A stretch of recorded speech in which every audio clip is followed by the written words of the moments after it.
I giovani giocano d'azzardo online, non riconoscono il problema e fanno fatica a farsi aiutare. Questa mattina convegno a Chiavari organizzato dall'Istituto Caboto. Un nuovo pennello basso per eliminare la risacca sul porto di Chiavari, la richiesta avanzata da Tigullio Shipping a Comune e Regione. Papa Francesco nella catechesi sul Padre Nostro ha ricordato che Dio non solo è padre, è come una madre che non smette mai di amare la sua creatura. 30ª giornata del dialogo cristiano-ebraico, il cammino iniziato con il Concilio Vaticano II prosegue in un clima di rispetto reciproco. Sabato a Lavagna, conferenza spettacolo sul libro di Ester. L'Ente Forma di Chiavari amplia oltre confine la formazione professionale, ha avviato un progetto transnazionale che consente agli studenti di approfondire le conoscenze in Irlanda. Manarola illumina la solidarietà nel presepe di Mario Andreoli, oltre 17.000 lampadine ed un richiamo alla tragedia del Ponte Morandi di Genova. Il Circolo Golf e Tennis di Rapallo ha festeggiato 90 anni di attività premiando 3 realtà del territorio, l'Unicef, i volontari del soccorso di Sant'Anna e Teleradio Pace. Buonasera a tutti, ben arrivati a Tigullio oggi. L'apertura è dedicata ad un tema di attualità, quello della ludopatia, in questo caso però declinato sui giovani. Il problema del gioco d'azzardo infatti coinvolge sempre più spesso le giovani leve e anche i giovanissimi, ma è difficile riconoscerlo ed affrontarlo perché si gioca soprattutto in rete e con dispositivi mobili. Inoltre è difficile aiutare i ragazzi ad uscire da questa malattia. Di tutto questo si è parlato questa mattina in un convegno a Chiavari organizzato dall'Istituto Caboto. Sentiamo. La dipendenza da gioco è un fenomeno più diffuso di quanto si pensi fra i giovani e i giovanissimi. Il problema è serio e sottovalutato. Se ne è parlato questa mattina a Chiavari nel corso del convegno organizzato dall'Istituto Caboto sul tema Nella gabbia del gioco, scuola e società si interrogano. Il dato riportato dagli esperti è allarmante. Nel corso dell'ultimo anno circa la metà dei ragazzi sotto i 17 anni, il 47%, ha giocato almeno una volta. Le conseguenze sulle famiglie sono pesantissime. Drammatiche perché, primo discorso, il giocatore spesso non si vuole far aiutare. Io smetto quando voglio, questa è una parola classica, no? Per cui non si vuole, se non si fa aiutare non ne esce. Ed allora la prima difficoltà è quella di trovare e di convincerlo a farsi aiutare, perché è un ammalato. Perché il giocatore si porta con sé alcune cose che sono classiche. Essere un mentitore. Per nascondere la sua patologia continua a mentire. Essere un distruttivo in termini economici. Ed essere un distruttivo anche nei confronti delle relazioni. Gli strumenti per farsi aiutare ci sono, ma i giovani che si rivolgono agli enti sono pochi. È difficile trascinare un ragazzino che venga al CERT, perché il CERT come connotazione ha quello legato alla tossicodipendenza, quindi è visto male dai ragazzini. E secondo perché i ragazzini giocano soprattutto sul discorso su internet, sul web. Quindi in casa loro probabilmente tante volte anche i genitori sono all'oscuro di questo fenomeno. I ragazzi arrivano al CERT quando la situazione si fa ancora più grave, con lo sviluppo di patologie associate all'utilizzo compulsivo dei giochi come psicosi o taglio netto delle relazioni sociali. Ma i segnali sono quelli appunto di, vedi, il figlio, la figlia che sia, che comincia a ritirarsi, a uscire poco, a frequentare poco le attività che frequentava fino a poco tempo fa, che possono essere quelle sportive, vedersi con gli amici. Poi ci sono degli step più avanzati, se per caso cominciano a sparire delle cose in casa, e il consiglio è soprattutto quello poi di parlarne con i figli, ecco, perché questa è la cosa più importante, non lasciarli soli, ma starli vicino parlandoli. Il convegno di questa mattina è collegato alla messa in scena del testo teatrale Il giocatore di Carlo Goldoni, che sarà proposto il 22 gennaio a Santa Margherita Ligure e il 23 e 24 a Chiavari. La rappresentazione teatrale sarà seguita da una performance sullo stesso tema a cura della Compagnia Teatrale del Caboto sotto la supervisione delle docenti Francesca Lamarca e Iris Conti.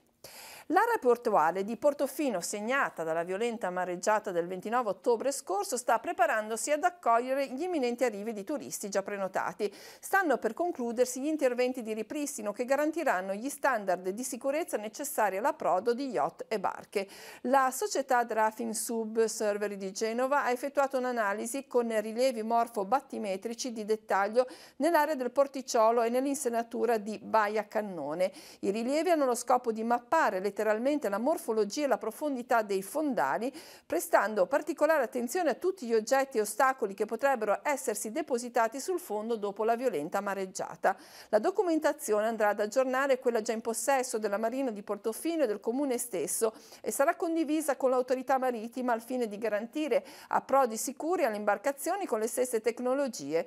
Con le stesse tecnologie inoltre verrà valutata l'integrità di moli e banchine, cercando di capire con precisione matematica eventuali danni sommersi non visibili in superficie. Il dato positivo, assicura il direttore generale di Marina Portofino Giancarlo Linari, è che non si è rilevato alcun calo delle prenotazioni. I dati sono già in linea con quelli dello scorso anno e i numeri potrebbero ulteriormente lievitare. Un incidente provocato da un'autocisterna ha suscitato apprensione nella tarda mattinata di quest'oggi sulla A12. Il mezzo pesante che viaggiava in direzione La Spezia nel tratto compreso tra Lavagna e Sestri Levante ha sbandato andando ad urtare il guardrail. Sul posto sono intervenuti i vigili del fuoco di Chiavari, nessun altro mezzo è stato coinvolto e dall'autocisterna non è fuoriuscito liquido infiammabile. Solo un grande spavento in primis per il conducente uscito illeso. Il traffico ha subito leggeri rallentamenti. Il sindaco di Chiavari Marco Di Capua ha incontrato i vertici di Tigullio Shipping in regione. La società che ha realizzato l'ampliamento del porto turistico ha avanzato per ora solo verbalmente la richiesta di costruire un pennello di massi parallelo alla spiaggia a ponente dell'approdo per eliminare la risacca. Sentiamo. Qual è stata la richiesta che ha formulato Tigullio Shipping? Ieri è stato fatto un incontro informale con i funzionari della Regione Liguria che fanno parte della commissione collaudo del porto, che è presieduta per legge regionale dal sindaco di Chiavari. Da questa riunione è emersa la necessità di installare dei mareografi, che sono dei strumenti elettronici che misurano la risacca delle onde all'interno dell'ampliamento del porto turistico di Chiavari. È stato deciso di installarli per 3 mesi. È emersa anche la richiesta verbale da parte di Tigullio Shipping di realizzare a proprie spese un pennello per la riduzione della risacca, soprattutto con i venti di libeccio che spingono le onde del mare sulle dighe che proteggono la passeggiata e poi rimbalzano verso il Porto Nuovo. Una richiesta che dovrà essere fatta alla Regione Liguria, in quanto la competenza sul demanio, sulla parte mare, è della Regione e della Capitaneria. Il Comune ha solo competenza sulle spiagge, sul demanio. Questo nuovo pennello dove dovrebbe essere realizzato? Stando alle richieste, ai modelli idraulici che hanno presentato, dovrebbe essere realizzato parallelo alla passeggiata all'altezza del molo di sottoflutto, quindi un pennello con un'altezza quindi direi bassa. Hanno fatto 2 o 3 ipotesi, i costi variano tra i 200 e i 350 mila euro. La spesa verrà coperta interamente da Tigullio Shipping, in quanto è un'opera che non era prevista nel piano finanziario del project financing, quindi se realizzata verrà tutta a carico di Tigullio Shipping. La diga foranea è più lunga di questo pennello, per cui non vi è nessuna ricaduta in termini di veduta sull'orizzonte marino. Voi continuate a puntare molto sul porto come risorsa per la città. Il porto è un'importante risorsa della città. Con la vecchia convenzione, dove il Marina Chiavari fatturava tutti i posti barca e tutti i negozi, portava al comune detratte tutte le spese degli ormeggiatori, tutte le tasse di una SRL, oltre 1.200.000 euro. Risorse importanti che hanno sempre permesso di mantenere più bassa la tassazione a Chiavari rispetto ad altre città con dei servizi più elevati. Intanto a Chiavari procedono i cantieri cittadini. All'incrocio di Corso Garibaldi e Corso Cristoforo Colombo sono in corso lavori di rifacimento dei marciapiedi. Progetto affidato alla ditta Siemens Tigullio SRL per un importo di 22.277,50 euro più IVA, con 970 euro di oneri per la sicurezza aggiuntivi. I lavori sono partiti ieri con le operazioni di ricostruzione. In progetto l'abbattimento delle barriere architettoniche presenti, il miglioramento dell'arredo urbano della zona e una maggiore sicurezza per i pedoni. Sempre in questi giorni sono iniziate anche le operazioni di videoispezioni dei canali delle acque reflue in via Jacopo Rocca lato Monte. Per potervi accedere i tecnici di Iren Acqua Tigulli hanno dovuto utilizzare le condotte di via Nino Bixio. Sono state rilevate occlusioni pari al 50% con l'eliminazione del materiale depositato, un misto di sabbia e sassi. Grazie ad un mezzo apposito per lo spurgo si è potuto procedere con la pulizia della prima tubazione e l'asportazione di tutto il sedimento che occludeva il passaggio delle acque. Anche in Piazza Roma si è proceduto all'ispezione dei canali posizionati a monte sotto il parco giochi per bambini e la realizzazione di 2 tombini che faciliteranno la pulizia dei tubi che attraversano la piazza. In occasione dell'ormai imminente tradizionale Fiera di Sant'Antonio, che si svolgerà a Chiavari sabato e domenica prossimi, il Comune sospenderà in tutta la città il servizio di spazzamento meccanico delle strade a partire da venerdì 18 gennaio alle 20. Il servizio riprenderà regolarmente lunedì. E ora apriamo la pagina ecclesiale. Papa Francesco questa mattina in udienza generale ha proseguito la catechesi sul Padre Nostro, invitando i fedeli presenti in aula Paolo VI a rivolgersi a Dio come fa un bambino con il proprio papà. Anche nei momenti, ha spiegato, difficili, ha spiegato Francesco, troviamo la forza di pregare ricominciando dalla parola Abba Padre, con il senso tenero di un bambino che dice Abba Papà. Una sintesi di Radio Vaticana.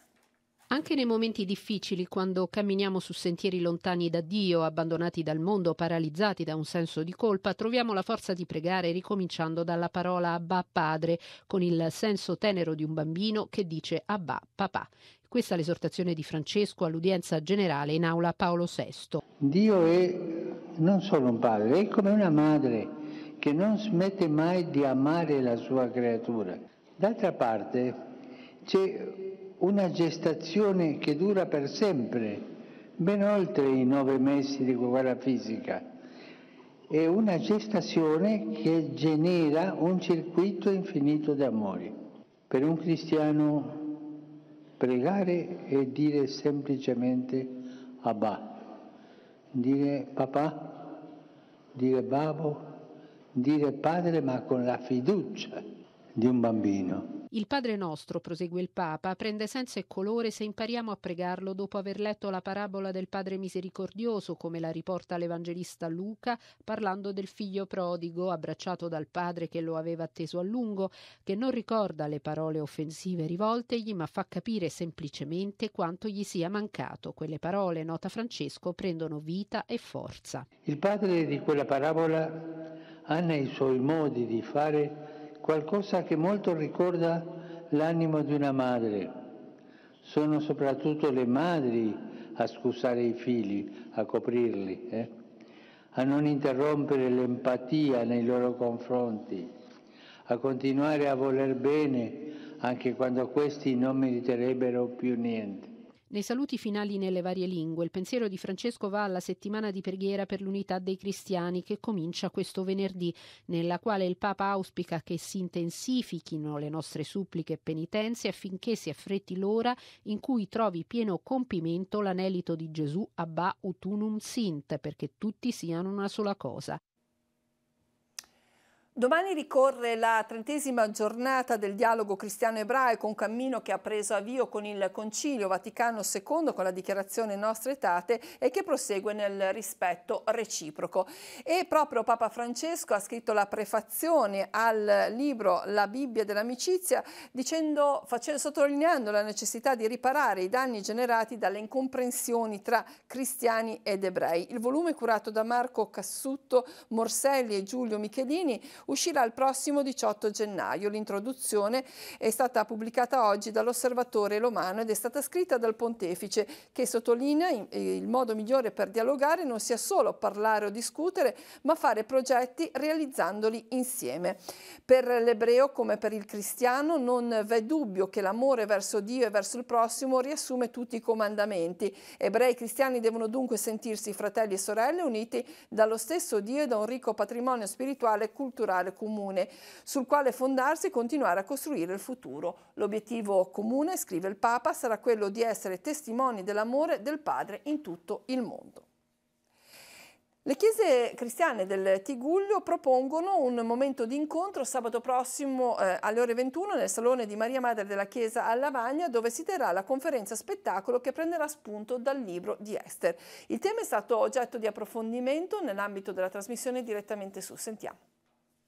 Il dialogo prosegue, ma quali sono oggi i luoghi del dialogo?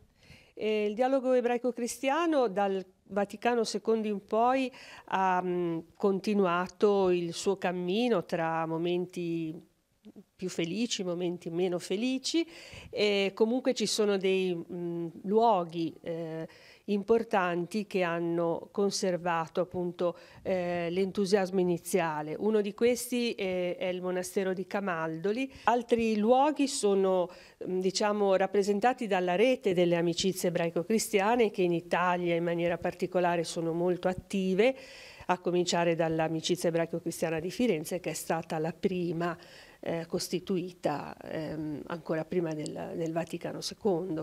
Perché il libro di Ester è così importante nella spiritualità e nella vita della comunità ebraica? Perché esprime, tutta la complessità, i pericoli, i rischi, anche però le sfide che sono della vita degli ebrei nella diaspora. Invece questo testo ci dice che come anche i momenti più drammatici possono essere superati proprio attraverso l'esperienza di fede e attraverso però anche una iniziativa personale in cui la fede si affianca all'opera dell'uomo. Un libro del Primo Testamento, quindi anche per noi è importante, ecco, ed è una figura femminile. A interpretarla e a presentarla in modo artistico sarà Miriam Camerini, una giovane teologa esperta di Bibbia e anche di teatro, che abbiamo recentemente conosciuto in un convegno di ecumenismo a Milano e che appunto ci porterà dentro un po' a questa figura e al libro di Ester. La comunità parrocchiale di San Martino a Portofino si appresta a celebrare la festa di San Sebastiano. A partire da domani e sino a sabato si terrà il triduo di preparazione con la messa vespertina delle 16:30. Lo spunto di riflessione sarà il messaggio del Papa in occasione della 52esima giornata mondiale della pace.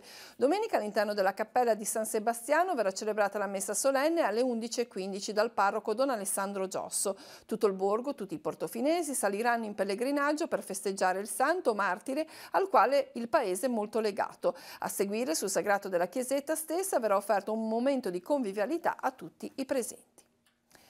È tempo di scelte per gli studenti che, concluso il percorso di formazione nelle scuole medie, devono intraprendere un nuovo corso di studi superiori. Tra gli enti di formazione professionale del territorio, l'Ente Forma di Chiavari propone un percorso triennale che consente di ottenere la qualifica di operatori per impianti termoidraulici. L'offerta formativa della scuola va anche oltre i confini nazionali. Sentiamo. Come si caratterizza il percorso sui 3 anni? Allora, i 3 anni sono così strutturati. Il primo anno è più un anno di orientamento in cui i ragazzi devono capire se questa è la loro strada. Naturalmente faranno molti lavori di gruppo, faranno delle attività di gruppo anche come le scienze motorie che fanno in palestra qui a Chiavari e quindi il primo anno ha questo obiettivo insieme all'effettuazione di una parte laboratoriale in pratica in cui loro realizzeranno un impianto proprio di un bagno. Invece il secondo e terzo anno è caratterizzato soprattutto dall'esperienza in azienda dei ragazzi e quindi loro devono essere pronti per entrare nel mondo del lavoro e quindi loro per più di un mese andranno in azienda e saranno a contatto con i tutor aziendali che gli faranno vedere le competenze e gli insegneranno le competenze di riferimento a questa figura professionale. I ragazzi tra pochi giorni andranno in Irlanda, come mai? Che cosa faranno? Bene, e in Irlanda abbiamo attivato un progetto transazionale con questi colleghi irlandesi nei quali noi andiamo all'interno di una struttura nella quale c'è una scuola dove alla mattina ci accolgono e quindi faremo scuola di inglese. Invece al pomeriggio andiamo a fare delle visite aziendali all'interno delle quali ci faranno provare e vedere quali sono i loro esperimenti, perché andremo anche all'università di ricerca per vedere le nuove tecnologie in ambito termoidraulico. e visiteremo costantemente tutti i pomeriggi aziende nuove per vedere a che punto sono arrivati loro con le loro tecnologie, mentre alla mattina tutti i giorni andiamo a scuola. La cosa bella è che proprio il corso di studi si trasferisce in Irlanda, loro li studiano e lavorano. Come siete arrivati a questa iniziativa? Ma dunque, il progetto di mobilità transazionale è iniziato nel 2012 quando siamo andati a Londra. La cosa particolare di questo corso è che quest'anno riusciamo a integrare all'interno del corso, quindi diventa attività curriculare per quanto riguarda i ragazzi ed è all'interno del loro percorso scolastico.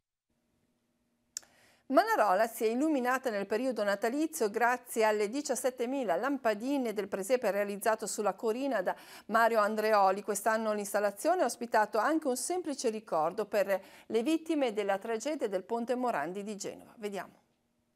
Non poteva non tendere una mano a Genova, il presepe di Manarola. L'edizione realizzata per il Natale 2018 sulla collina a picco sul mare delle Cinque Terre ha ospitato anche il ricordo della città ferita dal crollo del Ponte Morandi. Il suo creatore, l'inossidabile novantenne Mario Andreoli, ha voluto questa aggiunta e l'ha realizzata assieme ai suoi giovani collaboratori. Abbiamo pensato di fare appunto quella sfida lì dedicata per Genova, per le vittime, poveretti e tutto quanto. E abbiamo formato questa associazione e vedo che va abbastanza bene, sperando che continui, ecco, perché ormai è venuta un po' una tradizione, oltre il fatto che per me, per tutta la gente, e vedo che ne vengono abbastanza. L'associazione è quella che si è costituita poco più di un anno fa, nel novembre del 2017, per portare avanti l'intuizione iniziale di Andreoli, ferroviere in pensione che dal 1976 ha iniziato a dedicarsi alla realizzazione del presepe di Luci, inaugurato ufficialmente nel 2007 ed inserito nel Guinness dei primati. Per il presepe sono stati usati circa 8 km di cavi elettrici, 17.000 lampadine, più di 300 figurini a grandezza naturale, fatti con materiali inutilizzati o riciclati. Nel 2008 il presepe è diventato anche ecologico perché viene illuminato grazie ad un impianto fotovoltaico. Rimane acceso sino alla canderola al 2 di febbraio. E quindi va bene, allora fino al 2 febbraio e poi si pensa già l'anno prossimo. Sì, ecco, sperando che questi ragazzi continuano, ecco, perché insomma per ora la voglia c'è. Li ho seguiti un pochettino, sai com'è, ecco, perché con questo gruppo di ragazzi. Esatto, perché non ce la faccio più, ecco. In piano vado, ma in salita E ora sfogliamo l'agenda degli appuntamenti per la giornata di domani. Appuntamenti in agenda per giovedì 17 gennaio, aperto alle visite il Museo Archeologico al piano strada di Palazzo Rocca in via Costaguta a Chiavari. Si possono ammirare le testimonianze portate alla luce relative all'età del bronzo e alla monumentale necropoli della prima età del ferro, l'orario dalle 9 alle 14. L'Associazione Italo-Britannica propone alle 16 nella sala del Centro Sociale San Giovanni in via delle Vecchie Mura a Chiavari la proiezione del film A Quiet Passion in lingua originale, pellicola dedicata alla vita della poetessa Emily Dickinson. L'Accademia Culturale di Rapallo invece ha in calendario una lezione di Paolo De Lucia sul tema La Valle dell'Ombra, all'inizio alle 16 nella sede di Villa Quairolo. Duplice appuntamento al Teatro Sociale di Sori. Alle 19.30 nel foyer prosegue il progetto Sori Legge. Gianluca Favetto parlerà dei 49 racconti di Ernest Hemingway. Alle 21 nell'ambito della rassegna Sori Teatro Andrea Nicolini interpreterà il monologo Monkeys Cabaret. Come ogni giovedì dalle 20 alle 21.30 al Centro Benedetta Corrone di Chiavari l'Associazione Regionale Club Alcolisti in Trattamento offre un aiuto alle famiglie con problemi legati all'alcolismo. Per le mostre ricordiamo sino al 26 gennaio a Villa Tigulio a Rapallo sarà visitabile la mostra I segni della guerra a Rapallo nel primo conflitto mondiale. L'orario di apertura dalle 14 alle 18. Sino al 3 febbraio infine nelle sale di Palazzo Rocca a Chiavari è aperta la mostra dedicata alle opere di Vittorio Ugolini. In esposizione 50 opere dell'artista dalla fine degli anni 30 sino al 2000, l'orario dalle 16 alle 19.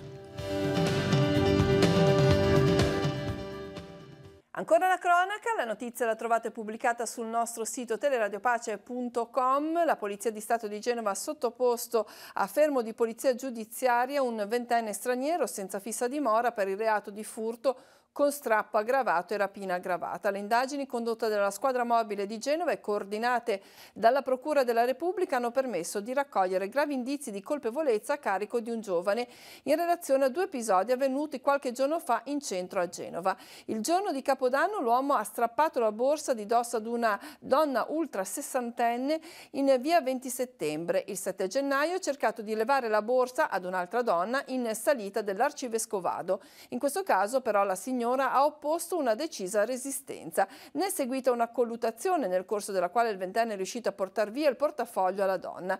In entrambi i casi l'uomo è riuscito a fuggire, ma è stato ripreso dalle telecamere di videosorveglianza ed è stato tradito dall'abbigliamento indossato che lo stesso lo ha reso riconoscibile. Rintracciato in via San Luca, l'uomo è stato sottoposto a fermo e condotto in carcere a disposizione dell'autorità giudiziaria. Sono in corso ulteriori indagini per verificare l'eventuale responsabilità del giovane in altri episodi analoghi.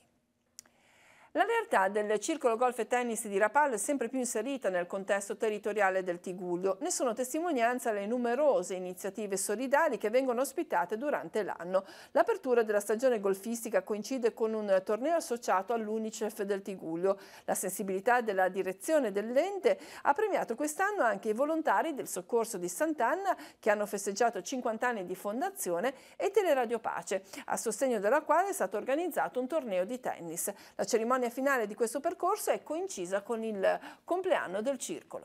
La nostra storia inizia il 12 gennaio 29, quindi il primo applauso ve lo chiedo per il circolo, per il Sono 90 anni che qualcheduno degnamente ha portato avanti questo circolo e non sto parlando dell'ultimo mandato ma dei mandati storici. Sarà compito nostro organizzare il 30 di giugno e l'1 luglio una manifestazione e di conseguenza una festa a livello direi internazionale.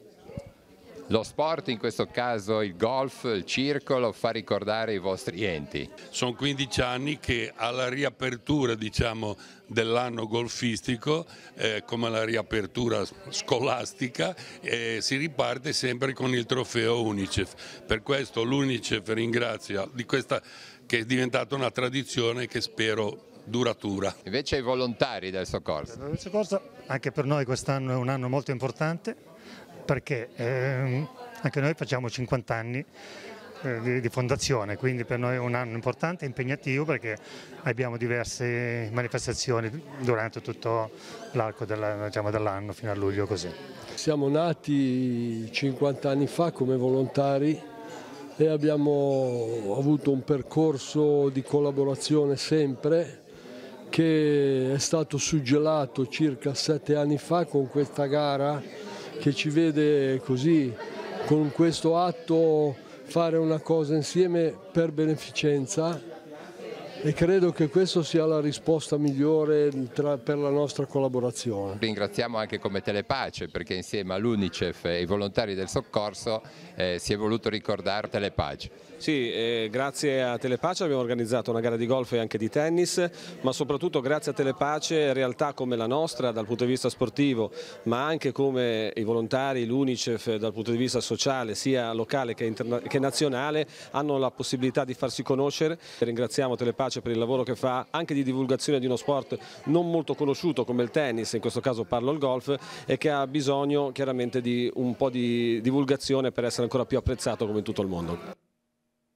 E a proposito della famiglia di Telepace, da quest'oggi abbiamo una sorellina in più. Alle 7:54 di questa mattina infatti è nata Nicole Garreffa Rodriguez, vediamo la foto proprio appena venuta alla luce all'ospedale di Lavagna. Nicole, figlia primogenita di Danelia e del nostro collega Maurizio Garreffa. La piccola al momento della nascita pesava 3 kg e 320 grammi, mamma e figlia godono di ottima salute. A tutta la famiglia Garreffa Rodriguez vanno le felicitazioni da parte di tutta Telepace.